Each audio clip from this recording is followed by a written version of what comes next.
Baik, langsung saja kita mulai. Assalamualaikum warahmatullahi wabarakatuh. Perkenalkan, kami dari kelompok 11. Di sini kami akan mempresentasikan hasil mini riset kami mengenai pemahaman tentang kesetaraan gender pada pengguna TikTok. Di sini saya bersama dengan rekan-rekan saya, yakni ada Alia Laila Ramadhani, Ananda Permata Azhara, saya sendiri, dan Adisti Kirana Puspitasari. Nah, langsung saja di sini ada bab 1 tentang pendahuluan. Yang pertama, latar belakang. Para ilmuwan sosial menggunakan istilah gender dalam menjelaskan perbedaan antara laki-laki dan perempuan yang sifatnya bawaan dari Tuhan dan budaya yang diasosiasikan sejak kecil, menurut Puspitawati tahun 2012. Nah, berdasarkan penjelasan tersebut, istilah gender digunakan untuk menguraikan perbedaan antara laki-laki dan perempuan yang tak hanya bersifat kodrati atau bawaan dan tidak dapat diubah, namun juga dibentuk oleh budaya sekitar dan sosial yang sudah melekat lalu diasosiasikan sejak kecil. Nah, perbedaan yang bersifat sosial memunculkan perbedaan antara laki-laki dan perempuan di masyarakat. Menurut Puspitawati tahun 2012, peran tersebut muncul seolah hal ini bersifat permanen dan tidak dapat diubah, seperti perempuan yang seharusnya mengurus rumah dan laki-laki yang seharusnya bekerja yang pada akhirnya memunculkan diskriminasi dan ketidakadilan gender.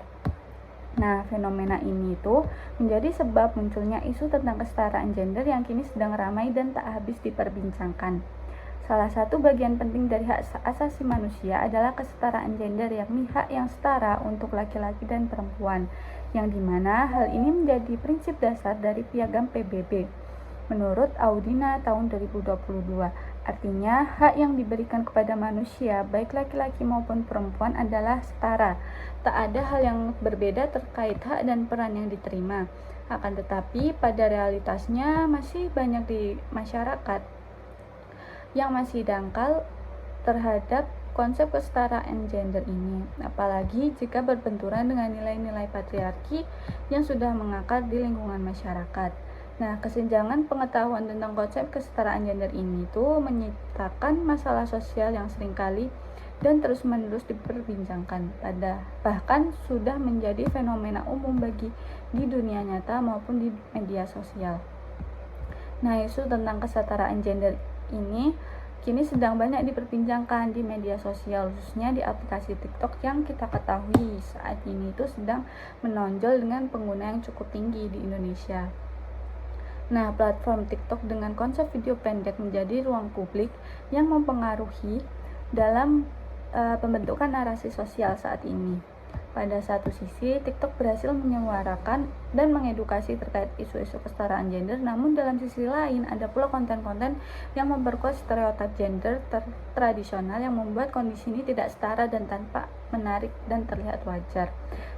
Seharusnya paparan informasi yang diterima melalui TikTok itu mampu meningkatkan literasi gender terkait kesetaraan, namun pada faktanya paparan konten di TikTok itu merupakan paparan sudah terpolarisasi, sehingga seringkali memunculkan perpecahan yang diakibatkan pandangan yang saling bertentangan. Nah, ini bisa kita lihat gitu, karena banyak sekali konten-konten di TikTok itu yang menyuarakan bahkan menormalisasi patriarki. Jadi kayak seharusnya tuh laki-laki tuh yang bekerja, perempuan itu cukup di rumah aja gitu, melakukan pekerjaan rumah. Padahal konsep itu tuh sebenarnya tuh cukup melenceng gitu loh dengan konsep kesetaraan gender ini. Jadi tuh kalau di kesetaraan gender ini seharusnya baik laki-laki atau perempuan itu tidak ada peraturan yang mengotak-ngotakkan tentang hak-hak yang mereka dapatkan gitu. Selanjutnya ada rumusan masalah. Meskipun kesetaraan gender itu telah diakui secara universal sebagai hak asasi manusia, namun masih banyak kesenjangan yang terjadi antara pemahaman ideal terkait kesetaraan gender dengan internalisasi konsep tersebut oleh masyarakat. Nah, permasalahan tersebut ini terjadi tak hanya di dunia nyata, namun di media sosial khususnya TikTok yang dipicu oleh paparan konten yang sudah terpolarisasi. Pengguna tak hanya menerima informasi yang benar, namun juga informasi yang bias yang dapat memicu kesalahpahaman mengenai konsep kesetaraan gender ini.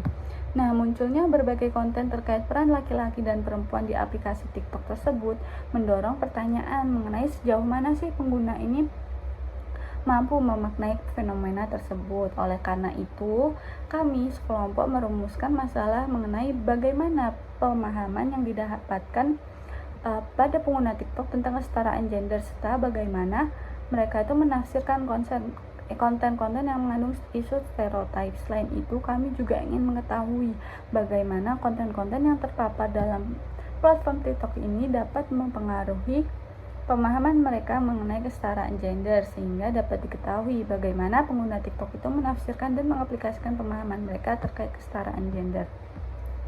Nah, selanjutnya ada tinjauan pustaka. Di sini kami menggunakan Puspitawati tahun 2012 yang mengungkapkan bahwa kesetaraan gender itu merupakan kondisi di mana laki-laki dan perempuan dalam mewujudkan hak asasi dan potensinya memiliki kondisi yang sama bagi pembangunan di segala bidang kehidupan. Pernyataan tersebut sejalan dengan pendapat Audi tahun 2022 yang mengungkapkan bahwa salah satu bagian penting dari hak asasi manusia adalah kesetaraan gender, yakni hak yang setara untuk laki-laki dan perempuan, yang dimana hal ini menjadi prinsip dasar dari piagam PBB.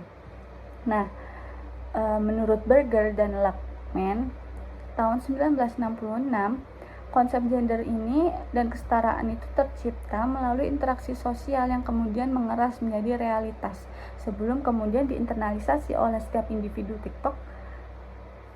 individu. Nah, TikTok sebagai platform yang ekspresif, terbuka, dan inklusif cenderung membuat para pengguna dari berbagai kalangan ini menjadikan platform ini sebagai wadah yang nyaman untuk membuka diri dalam eksplorasi, sehingga pengaruh yang didapat oleh para pengguna itu akan turut menginternalisasi pada konten yang disajikan. Nah, ini menurut Supriyadi et al. Tahun 2025. Hal ini menunjukkan bahwa platform TikTok tak hanya menjadi media hiburan, namun juga berkaitan dengan bagaimana pengguna itu menginternalisasi konten yang muncul pada platform tersebut. Begitu pula dengan konten-konten yang menyangkut isu-isu kesetaraan gender. Pengguna akan melihat dan menginternalisasi informasi yang didapatkan, sehingga melalui proses tersebut pengguna akan mendapatkan pemahaman mengenai kesetaraan gender. Nah, selanjutnya ada bab 2 tentang metode penelitian yang akan dijelaskan oleh rekan saya. Oke, sekarang masuk pada bagian 2, metode penelitian pada bagian sampling. Nah, pada bagian sampling ini penelitian tidak memilih responden secara acak, tetapi secara sengaja. Nah, teknik yang digunakan disebut purposive sampling, yaitu penentuan informan berdasarkan pertimbangan tertentu yang sesuai dengan tujuan penelitian. Hal ini dilakukan karena penelitian ini bersifat kualitatif dengan pendekatan fenomenologi, sehingga yang dibutuhkan bukan jumlah informan yang banyak, namun individu yang benar-benar memiliki pengalaman langsung dengan fenomena yang diteliti. Lalu, fokus penelitian ini adalah pemahaman kesetaraan gender melalui pengguna aplikasi TikTok. Oleh karena itu, informan yang dipilih adalah orang-orang yang aktif menggunakan TikTok dengan memiliki paparan konten yang cukup, khususnya konten yang berkaitan dengan isu-isu gender, seperti peran laki-laki dan perempuan, stereotip gender, maupun representasi profesi lintas gender. Nah, selain itu, informan juga dipilih karena mampu menceritakan pengalaman dan pandangannya secara verbal, sehingga peneliti dapat menggali data secara mendalam. Nah, dalam penelitian ini, satu informan dianggap sudah mencukupi karena tujuan penelitian adalah memahami pengalaman secara mendalam, bukan untuk melakukan generalisasi. Sebelum proses wawancara dilakukan, peneliti memberikan inform consent kepada informan sebagai bentuk persetujuan partisipasi serta untuk menjamin bahwa identitas dan kerahasiaan informan tetap terlindungi selama proses penelitian. Lalu pada pengambilan data, pada penelitian ini pengambilan data dilakukan melalui wawancara individual dengan menggunakan pedoman wawancara semi terstruktur. Teknik ini dipilih karena peneliti ingin menggali pengalaman informan secara langsung dan mendalam, terutama terkait bagaimana informan menggunakan TikTok dan bagaimana ia memaknai konten-konten yang berkaitan dengan isu kesetaraan gender. Sebelum wawancara dilakukan, peneliti menyiapkan beberapa pertanyaan panduan yang sesuai dengan fokus penelitian, seperti pengalaman informan dalam menggunakan TikTok, jenis konten gender yang sering ditemui, serta pengaruh konten tersebut terhadap pemahaman informan mengenai kesetaraan gender. Meskipun demikian, wawancara tidak dilakukan secara kaku. Informan diberikan ruang untuk bercerita secara bebas sesuai dengan pengalaman pribadinya sehingga alur wawancara tetap fleksibel dan data yang diperoleh menjadi lebih kaya dan alami. Lalu seluruh proses wawancara direkam menggunakan perangkat perekam audio. Hal ini dilakukan untuk memudahkan peneliti dalam proses transkrip dan analisis data, serta untuk memastikan tidak ada informasi penting yang terlewat. Dalam melaksanakan pengambilan data, peneliti juga memperhatikan etika penelitian kualitatif. Sebelum wawancara dimulai, peneliti memberikan informed consent kepada informan sebagai bentuk persetujuan partisipasi. Selain itu, peneliti menjaga kerahasiaan identitas juga dan memastikan bahwa proses wawancara berlangsung secara nyaman tanpa adanya tekanan atau ketidaknyamanan bagi informan. Selanjutnya saya akan menjelaskan bab 3 hasil penelitian. Yang pertama ada biodata subjek penelitian. Dalam penelitian ini kami menggunakan dua subjek penelitian, yaitu subjek berinisial A dan Z. Subjek A berusia 21 tahun yang berdomisili di Solo Tigo, sedangkan subjek Z berusia 20 tahun yang berdomisili di Jogja. Keduanya merupakan perempuan yang aktif menggunakan TikTok setiap hari, serta memiliki pengalaman melihat konten mengenai kesetaraan gender. Pemilihan kedua subjek ini dilakukan karena relevan dengan fokus penelitian, yaitu memahami tentang kesetaraan gender pada pengguna TikTok terhadap isu-isu tersebut. Yang kedua yaitu analisis data. Meaning unit kesetaraan gender itu kayak tidak ada perbedaan antara perempuan dan laki-laki. Tidak ada yang membeda-bedakan antara hak, peran. Jadi sama semua. Coding.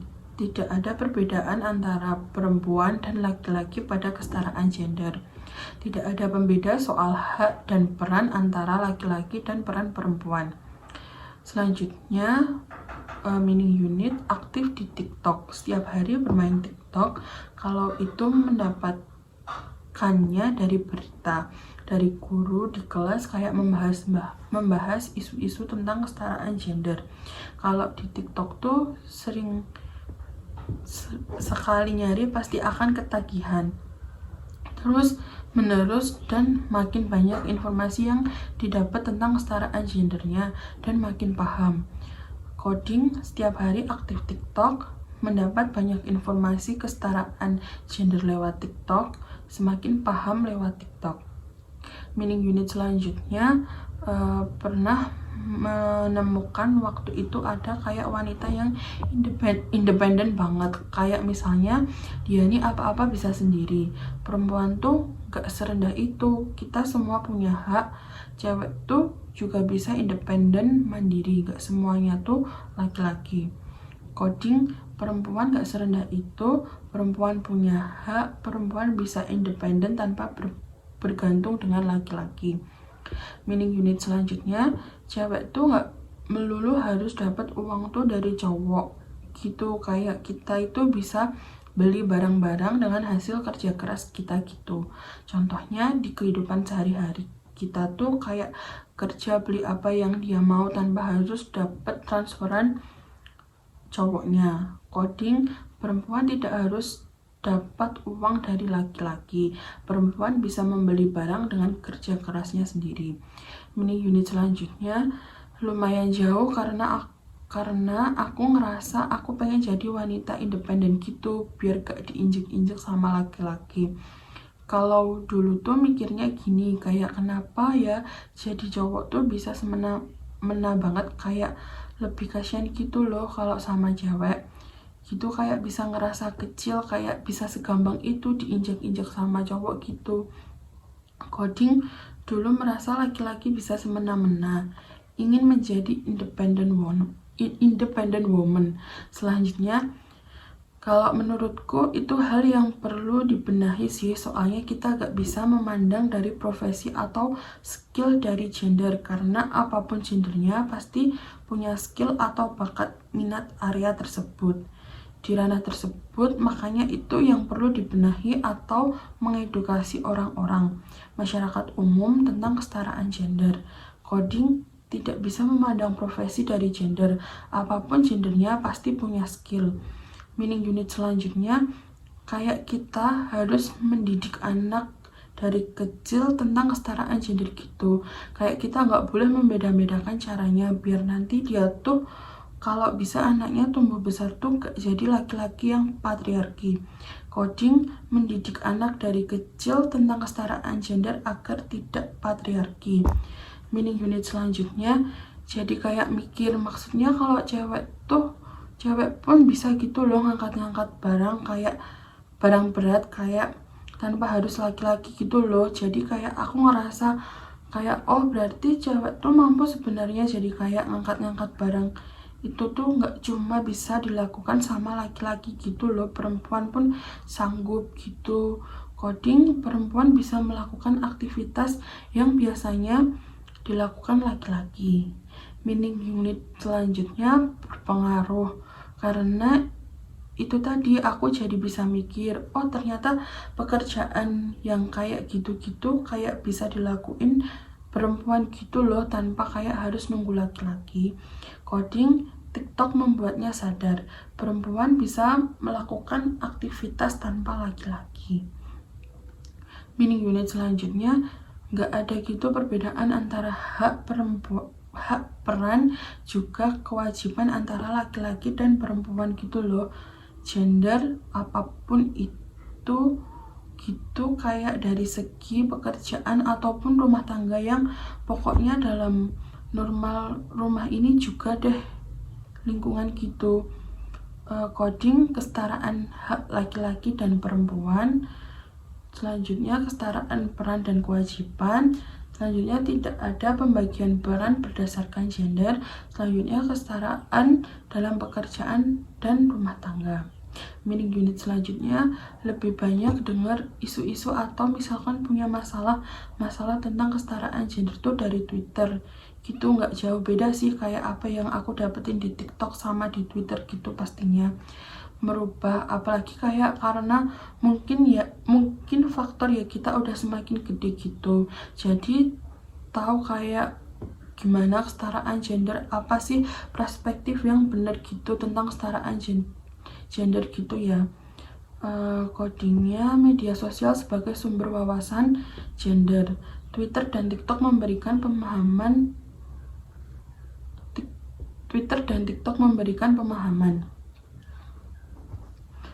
Meaning unit selanjutnya, di TikTok tuh kayak sekarang banyak business woman, influencer yang udah independent woman gitu. Ternyata kayak tidak sesuai dengan perspektifku dulu gitu. Kayak laki-laki kita pandang kuat, mampu gitu. Ternyata banyak juga laki-laki yang nggak gitu. Kayak mending kayak apa ya, sama suami aja, atau kayak udah mending kayak misalkan lulus atau udah gede tuh nikah aja gitu, kayak nggak perlu kerja atau apa kayak gitu. Tapi banyak juga sih yang apa ya, justru malah kayak ada yang perempuan yang kayak saking independennya gitu, kayak dia nggak mau nikah, terus dia berpikir kalau misalnya perempuan tuh bisa ya, biasanya tuh dalam konteksnya tuh kayak over gitu loh, jadi dia nggak butuh orang lain, nggak butuh laki-laki gitu. Codingnya, representasi perempuan sebagai businesswoman. Perempuan independen di media sosial. Laki-laki tidak selalu sesuai stereotip kuat. Pandangan tradisional mengenai perempuan hanya perlu menikah. Perempuan yang menolak pernikahan karena merasa cukup mandiri. Kontras antara peran gender tradisional dan modern. Variasi ekstrim dalam pandangan gender. Meaning unit selanjutnya, perempuan nggak mau menikah itu aku juga nggak membenarkan, tapi aku juga kadang setuju sih. Tapi konsepnya tuh bukan karena gak butuh cowok, tapi kadang tuh karena kasus-kasus gitu. Mungkin sekarang banyak kasus-kasus selingkuh atau apa gitu yang buat perempuan tuh mikir 2 kali. Kodenya keputusan tidak menikah bukan karena tidak membutuhkan laki-laki. Selanjutnya, pengaruh pengalaman negatif dalam hubungan. Selanjutnya, kekhawatiran terhadap perselingkuhan. Selanjutnya, perempuan lebih selektif sebelum menikah. Meaning unit selanjutnya, kalau FYP ya kayaknya sih udah sesuai pemikiranku ya, udah sesuai pendapat. Itu tuh aku udah nggak pernah sih ya, emang udah kesetaraan gender yang bener ya baik gitu, udah jarang sih yang bertentangan. Codingnya FYP sesuai dengan pandangan pribadi. Selanjutnya, konten mendukung kesetaraan gender. Selanjutnya, minim konten yang bertentangan. Selanjutnya, algoritma memperkuat opini informan. Selanjutnya, kesesuaian nilai gender dengan konten yang ditampilkan. Mini unit selanjutnya, sebelum nonton TikTok sih udah kayak kesetaraan gender number 1 gitu ya. Tapi kayak mungkin aku di TikTok tuh lebih kayak aku ngelihat reels gitu yang ternyata banyak kayak orang-orang cewek sih, mayoritas kayak banyak yang independen woman dan memutuskan kayak apa ya bisa speak up gitu. Codingnya dukungan awal terhadap kesetaraan gender. Selanjutnya, TikTok memperluas wawasan gender. Selanjutnya, perempuan independen sebagai role model. Selanjutnya, paparan perempuan yang speak up. Selanjutnya, media sosial memperkuat sikap pro kesetaraan. Malah kayak bakal selektif gitu dan mungkin memutuskan kayak aku bakal jadi golongannya independent woman gitu. Aku kayak bakal nggak mau apa ya, hidupku tuh bergantung sama laki-laki siapapun itu. Jadi ya itulah sangat mengubah sih. Codingnya keinginan menjadi perempuan independen. Selanjutnya, tidak ingin bergantung pada laki-laki. Sikap lebih selektif dalam hubungan, perubahan identitas diri, dan pengaruh pengalaman atau konten pada konsep diri.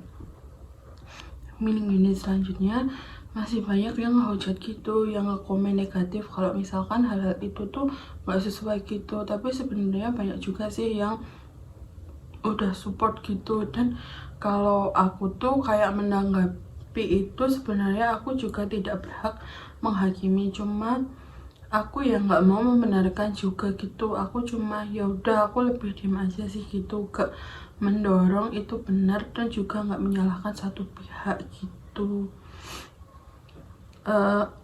Codingnya tanggapan masyarakat beragam, pro dan kontra. Adanya komentar negatif terhadap isu gender, adanya juga dukungan terhadap kesetaraan gender, sikap netral informan, dan tidak ingin menghakimi atau memihak.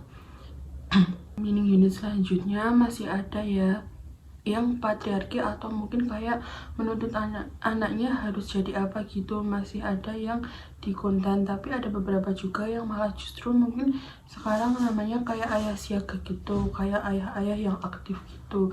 Kalau di FYP aku ya, kalau di TikTok aku sih nggak banyak yang kayak patriarki gitu. Udah mulai apa ya, pandangannya tuh udah positif gitu tentang kesetaraan gender.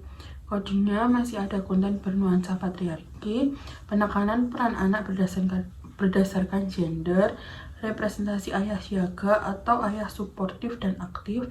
FYP menunjukkan lebih banyak pandangan positif tentang kesetaraan gender dan pergeseran nilai menuju kesetaraan gender. Unit selanjutnya berarti kayak perempuan pun, apalagi kalau misalkan itu kemuannya ya, berarti perempuan tuh mampu gitu loh. Kadang kan malah susah dia ngerendahin kenapa kayak perempuan kerja di tempat kayak gitu. Tapi kalau menurutku selagi itu kemuannya bukan keterpaksaan, bukan kayak sebagai suruhan atau budak, berarti perempuan mampu aja di setiap bidang gitu. Begitu pula kayak laki-laki, misalkan pengen jadi desainer, pengen jadi apa ya, pengen jadi mua kayak gitu kan. Sekarang udah mulai banyak ya, itu menurutku kayak nggak apa-apa lah gitu kan, soalnya itu bukan perihal profesi, itu kan bukan perihal gender ya gitu, kayak jadi ya semua sesuai minat dan juga sesuai skillnya masing-masing gitu. Codingnya, perempuan mampu di berbagai bidang kerja. Perempuan sering diremehkan ketika bekerja di ranah tertentu. Profesi tidak ditentukan oleh gender. Laki-laki dapat bekerja di ranah feminim. Minat dan skill sebagai faktor utama. Penolakan stereotype profesi berbasis gender. Itu konten yang menurutku lebih ke sisi positif dari kesetaraan gender ya. Menurutku aku sih emes ya, kayak wah gitu loh, kayak oh iya berarti bisa gitu. Jadi aku kayak jadi berarti pengetahuan baru juga lah, bagus lah ini gitu, kayak masih bisa berkembang lah, baik dari sisi perempuan di ranah yang katanya gender laki-laki ataupun ranah laki-laki di ranah perempuan. Codingnya, konten kesetaraan gender memberi wawasan baru, reaksi positif terhadap representasi non-stereotipikal, kekaguman terhadap perkembangan kesetaraan gender, perempuan di ranah laki-laki, laki-laki di ranah perempuan. Konten memperluas pemahaman.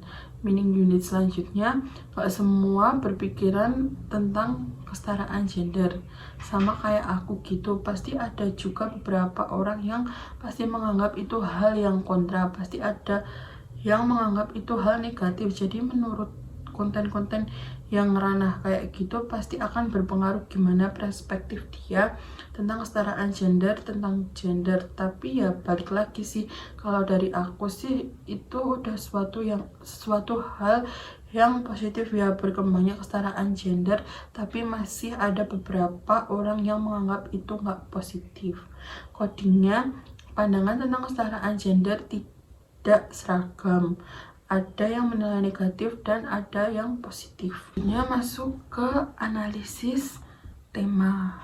Tema yang pertama, definisi kesetaraan dan deskonstruksi peran. Coding, tidak ada perbedaan antara perempuan dan laki-laki pada kesetaraan gender. Tidak ada pembeda soal hak dan peran antara laki-laki dan peran perempuan. Kesetaraan gender, hak laki-laki dan perempuan. Kesetaraan peran dan kewajiban, tidak ada pembagi peran berdasarkan gender. Kesetaraan dalam pekerjaan dan rumah tangga, profesi tidak ditentukan oleh gender. Apapun gendernya pasti punya skill, minat dan skill sebagai faktor utama. Tidak bisa memandang profesi dari gender. Apapun gendernya pasti punya skill. Perempuan mampu di berbagai bidang kerja. Yang kedua, peran mediasi dan pengaruh TikTok. Semakin codingnya, semakin paham lewat TikTok. Selanjutnya, media sosial sebagai sumber wawasan gender. Selanjutnya, TikTok memperluas wawasan gender. Selanjutnya, media sosial memperkuat sikap pro kesetaraan. Selanjutnya, konten kesetaraan gender memberi wawasan baru. Selanjutnya, TikTok membuatnya sadar. Selanjutnya, konten memperluas pemahaman. Selanjutnya yang ketiga, interpretasi terhadap stereotip dalam kontradiksi. Codingnya, pandangan tentang kesetaraan gender tidak seragam. Selanjutnya ada yang menilai negatif dan positif. Selanjutnya masih ada konten bernuansa patriarki. Selanjutnya, dulu merasa laki-laki bisa semena-mena. Selanjutnya, laki-laki tidak selalu sesuai stereotip kuat. Selanjutnya, perempuan sering diremehkan ketika bekerja di ranah tertentu. Selanjutnya, tanggapan masyarakat beragam, pro dan kontra. Selanjutnya, adanya komentar negatif terhadap isu gender. Selanjutnya, sikap netral informan. Yang keempat, aplikasi pemahaman dan konstruksi dini atau peran atau identitas. Codingnya, perempuan bisa independen tanpa bergantung dengan laki-laki. Selanjutnya, ingin menjadi independent woman. Selanjutnya, perempuan tidak harus dapat uang dari laki-laki. Selanjutnya, keinginan menjadi perempuan independen. Selanjutnya, tidak ingin bergantung pada laki-laki. Selanjutnya, perubahan identitas diri. Selanjutnya, perempuan bisa melakukan aktivitas yang biasanya dilakukan oleh laki-laki. Selanjutnya, mendidik anak dari kecil tentang kesetaraan gender agar tidak patriarki. Selanjutnya, perlu pembenahan, harus mengedukasi orang-orang atau masyarakat umum tentang kesetaraan gender. Yang kelima, konteks algoritma. Codingnya FYP sesuai dengan pandangan pribadi. Selanjutnya, konten mendukung kesetaraan gender. Selanjutnya, minim konten yang bertentangan. Selanjutnya, algoritma memperkuat opini informan. Selanjutnya, FYP menunjukkan lebih banyak pandangan positif tentang kesetaraan gender. Selanjutnya masuk di analisis data. Nah, pada analisis data ini menunjukkan bahwa pemahaman pengguna TikTok terkait kesetaraan gender memiliki sifat yang progresif yang didorong oleh interaksinya di platform TikTok. Secara definisi, Informa menganggap bahwa kesetaraan gender merupakan tidak adanya perbedaan hak dan peran antara laki-laki dan perempuan. Mereka menolak pandangan bahwa peran sosial dibatasi oleh gender dan menegaskan bahwa minat dan skill individulah yang menjadi faktor utama penentu seseorang memilih pekerjaan. Nah, bukan didasari oleh gendernya. Jadi, bagi mereka ini profesi tidak ditentukan oleh gender sehingga laki-laki dan perempuan itu dibebaskan untuk memilih pekerjaan sesuai dengan minat dan skillnya masing-masing. Pemahaman informan terkait kesetaraan gender ini kemudian dikonstruksikan dengan identitas dirinya yang menolak ketergantungan terhadap laki-laki. Informan mengaku ingin menjadi independent woman yang dimana tidak harus bergantung pada laki-laki untuk mendapatkan barang atau hal yang ingin dia inginkan, karena sebagai perempuan juga mampu melakukan apa yang laki-laki lakukan. Nah, proses pembentukan pemahaman inilah yang sangat dimediasi oleh TikTok. Informa secara langsung menyatakan bahwa intensitas penggunaan TikTok membuat mereka mendapatkan banyak informasi mengenai kesetaraan gender sehingga lebih paham terkait dengan isu tersebut. Ada banyak konten yang diterima, mulai dari konten-konten terkait kesetaraan gender yang sudah sejalan dengan pemikirannya, namun juga ada yang tidak sejalan atau menimbulkan konfrontasi seperti budaya patriarki. Nah, lalu adanya konten tersebut itulah membuat informan ini tersadar akan pentingnya melakukan edukasi sejak dini kepada anak terkait dengan budaya yang seharusnya tidak memetakan peran tergantung gendernya. Nah, meskipun informan sudah mencapai pemahaman yang maju dan sesuai, namun mereka memiliki kesadaran bahwa terdapat polarisasi di masyarakat yang dimana pandangan tentang kesetaraan gender di masyarakat ini tidak seragam. Beberapa orang atau pengguna TikTok lain masih ada yang menganggap kesetaraan gender ini sebagai hal yang kontra, seperti adanya budaya patriarki yang masih sering dianggap benar. Namun, dalam menanggapi hal ini, informan lebih menunjukkan sikap yang netral dan reflektif. Informan lebih memilih untuk tidak menghakimi atau sepenuhnya membenarkan kedua belah pihak. Nah, jadi itu tadi presentasi mini riset yang telah kelompok 11 buat. Mohon maaf jika ada kesalahan kata,